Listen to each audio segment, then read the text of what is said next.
Hey, what's up, guys? I'm here to tell you the story of how one of the greatest and most influential bands of all time formed. I'm, of course, talking about none other than Led Zeppelin. Now, there are many different aspects of Led Zeppelin that I could cover and that I may cover in the future. However, for this video, I really wanted to focus on how Led Zeppelin came to be because I really feel that they have such a unique story as how Led Zeppelin came to be Led Zeppelin. It wasn't just them forming a supergroup. It wasn't just a couple friends from the same town coming up together playing some tunes who made it big. It had a little bit of everything. And I think it's really unique because of that, and I thought that it should be shared in a really comprehensive way. So, without further ado, let's talk about some Led Zeppelin. Now, I know we said we were going to talk about Led Zeppelin, but before we do, we have to go back to 1963, long before the formation of Led Zeppelin, and actually long before any of the members of Led Zeppelin were really that famous.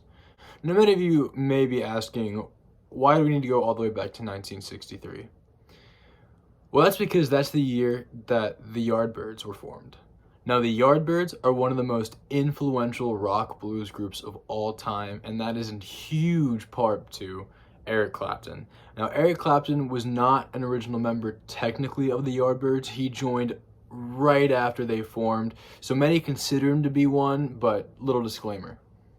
Now, the Yardbirds with Clapton, who many of you know is one of the most influential and greatest guitarists of all time, saw some moderate success. They started to break into the charts, see some mainstream success, and, were looked favorably upon.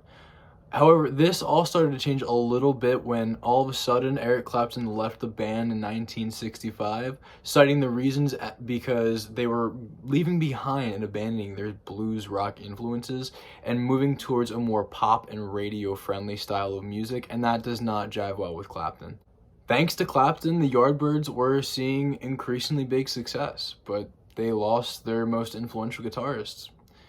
What were they going to do? They had a huge hole left in them. So they started looking. The Yardbirds decided to look towards studio musician Jimmy Page.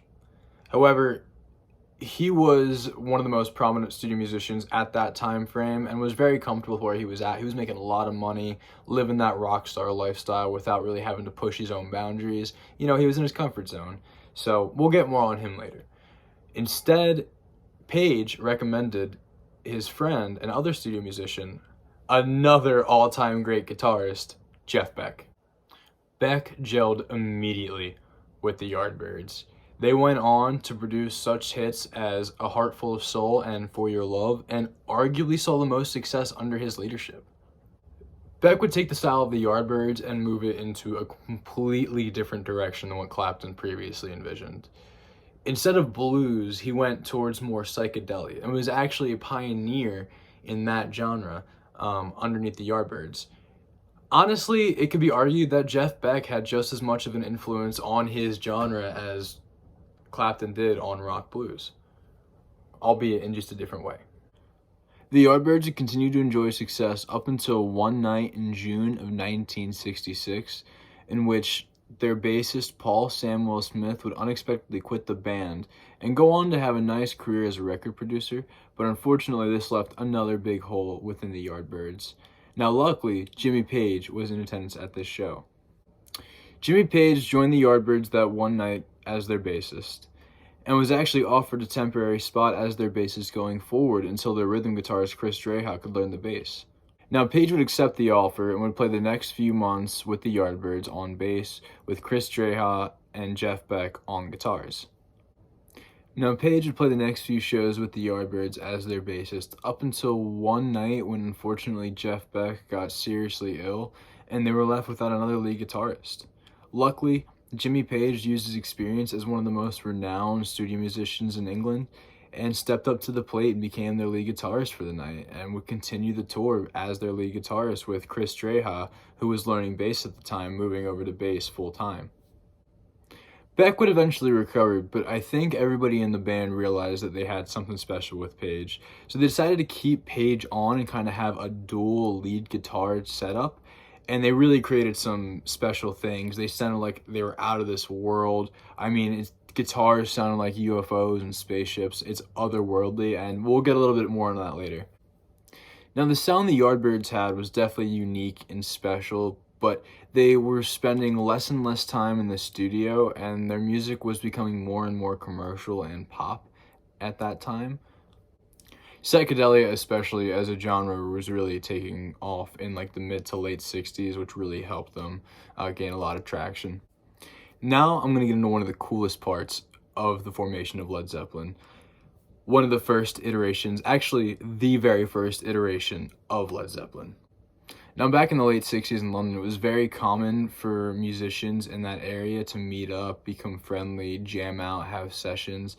And, you know, a lot of interesting pieces came out at that time. A lot of concepts, a lot of short-lived supergroups came out of it. And one of those short-lived supergroups was almost Led Zeppelin. Thankfully, it's not what happened, but the way it came about, a little interesting. Now, to get into this first iteration, we actually have to go back 1 month before Jimmy Page joined the Yardbirds. Now, Jimmy Page and Jeff Beck were having a session, and they invited some other musicians in the London scene to come jam out with them. Now, in this session, you obviously had Beck and Page on guitar. You had Keith Moon of The Who on drums. You had Nicky Hopkins of the Rolling Stones and the Kinks on piano. Now, John Entwistle was in attendance, but he was not on bass. The person on bass was none other than Led Zeppelin's very own John Paul Jones. Now, John Paul Jones, much like Jimmy Page, was also making his way up as a studio musician in England at this time.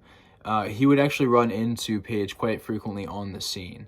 But they got together to play some music, and something special happened. There is one track that survived from it. You can go on to any streaming service and find it. It's called Beck's Bolero, and like I said previously, it does some crazy things with the guitar and the drums. I mean, it really sounds like a track from outer space. It's special. It's great. Go check it out. I can't recommend it enough. Now, this little group of musicians is very interesting because it's actually considered to be the very first iteration of Led Zeppelin. And not only that, the name Led Zeppelin spawned from this studio session. The legend goes down like this. The musicians were all hanging out, jamming, creating some special music, having a good time, and then they started talking about making a supergroup with Keith Moon, John Entwistle, Jimmy Page, Jeff Beck, and Nicky Hopkins. And to be fair, it would have been a special group. Two of the greatest guitarists of all time, one of the greatest drummers of all time, possibly the greatest bass player of all time, all in one band. However, John Entwistle thought it was funny and said that it would go over like a lead balloon. You know, an old phrase saying that something was going to crash and burn. And Keith Moon interjected saying that it would be way bigger than a balloon. It would go over like a Led Zeppelin. Page would actually remember this joke years later and would actually reach out to Moon to make sure that it would be okay to use the joke that he made as his band name, Led Zeppelin. Now, there is some controversial reports over who said what regarding the creation of the name Led Zeppelin, but Moon creating it is generally the most accepted theory. But as we all know, this group is not the real Led Zeppelin, so all these members ended up going back to their bands respectively, and Page would continue with the Yardbirds. The Yardbirds would continue to have success in the years following. However, it seemed as if that they cared less and less about the music and were becoming less and less professional, which actually led up to Jeff Beck leaving the band, which left Jimmy Page as their sole guitarist. Jeff Beck would go on to have an incredible solo career and is regarded as one of the greatest guitarists of all time. During the final years of the Yardbirds, underneath Jimmy Page's leadership, he would start to experiment with a heavier sound, playing his guitar with a cello bow, or mixing the wah-wah pedal with the distortion fuzz box. It was the prototype of the heavy, hard rock that you would see with Led Zeppelin. As Page would delve deeper into this sound, it created a bigger rift within the Yardbirds as a whole. And as they released more music, they were not well received. And on top of that, the music they were compiling, it was really more each musician was kind of working on their own thing, kind of similar to how the Beatles in the later years, like the White Album, most of the songs they would kind of wrote and created on their own and then came together, similar to that type of structure.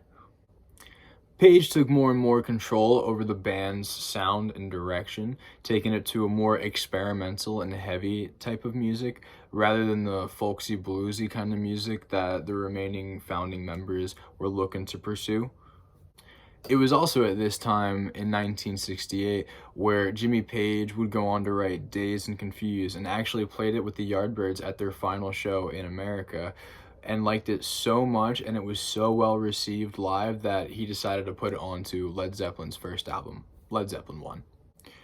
By this time, too, it should be said that other heavy psychedelic groups were really taking off, and that was the popular genre of music. However, the remaining members of the Yardbirds wanted to pursue the more folksy classical blues style of rock, and so they split. That was the end of the Yardbirds. Now, Page and the bassist, Chris Dreja, wanted to continue on and create their own new group, pursuing a heavier and more experimental sound that was much more popular at the time. They originally wanted to bring on vocalist Terry Reid, to be lead singer of their band. Unfortunately, he declined. However, thankfully, he recommended his friend Robert Plant to be the lead singer, and thankfully, he joined. Now, it should be noted that at this time, all the former members of the Yardbirds all agreed that this new group should be called the Yardbirds because they still had contractual obligations to finish. So this new group was originally going to be called the Yardbirds, or at least be a continuation of the Yardbirds. Now, the band needed a drummer. Robert Plant was like, hey, one of my closest friends is an amazing drummer. You guys should give him a shot. And I can only imagine that this is how the reaction of the rest of the band was like. They were like, why the hell are we gonna give a shot on your friend? Just trying to, give one to your homie, And then John Bonham was said friend, came to audition, and probably just knocked their pants off. So now we have a complete band. We have John Bonham on drums, we got Jimmy Page on guitar, we have Robert Plant on vocals, and we have, Chris Dreja was supposed to be on bass. However, he found a new passion for photography, got cold feet, and decided that he didn't want to be a part of the group. John Paul Jones heard about Chris Dreja leaving, and at the urgence of his wife, he reached out to Jimmy Page and was like, hey man, I want to be a part of whatever you're doing. Whatever we did in the past was special, and I think what we can do in the future is special. And so Page was like, hell yeah, come on in. And he joined, and thus formed the true lineup of Led Zeppelin. The band played together for their first time in London of 1968, and immediately from the first show, they knew that they had something special. Now we finally have Led Zeppelin. Except, actually, at this moment in time, they're still the new Yardbirds. They finish up the tour that the original Yardbirds were supposed to finish, and then get to work on releasing their first album, which eventually came to be Led Zeppelin 1. However, former bassist Chris Dreja of the Yardbirds was not too happy with this and sent them a cease and desist letter saying that they could only use the Yardbirds name for their tour. And so, like I said earlier in the video, Page recalled the interaction with Keith Moon and decided on Led Zeppelin, and from that moment on, Led Zeppelin went on to have one of the greatest rock careers in history and are regarded as one of, if not the greatest band in the history of rock and roll. So, that was the formation of Led Zeppelin. I chose to cover them because, like I said previously, they were one of my personal favorite bands. I think how they came together was very interesting. I think how bands come together in general is very interesting. I'm a huge classic rock guy, so I may, make more videos on that in the future. I just like making videos on stuff that I think is interesting. But some of my favorite Led Zeppelin songs are The Ocean, Heartbreaker, of course, When the Loving Breaks. There's too many to count. It's so hard to pick my favorite one.